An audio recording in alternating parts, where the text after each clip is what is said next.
Sizni ham chivinlar chaqib talab tashadimi? Unda bu retseptni o'zingizga saqlanib qoling. Bunaqa layfhak hali hech kimda bo'lmagan. Sizni chivinlar chaqmasligi uchun sizga shunchaki limon, qalampir, munchoq kerak bo'ladi.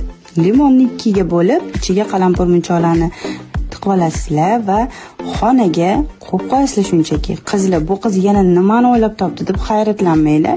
Avvalgi davrlarda hech qanaqa chivinlarga qarshi sredstvalar bo'lmaganda, mana shu usuldan foydalanishgan ekan. Bu tarixiy usul desa ham bo'ladi, internetdan ko'rsanglar bo'ladi.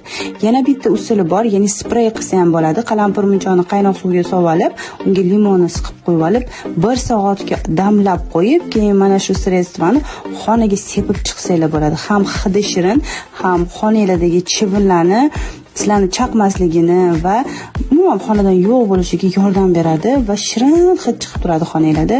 Bu sredstvani обязательно o'zingizga saqlanib qolib olinglar. Agar siz juda ham dangasa bo'lsangiz, shunchaki qaynagan suvga qalampir munchoq, limonni solib, qaynab turgan holda xonangizga qo'yib qo'ying, bo'ldi.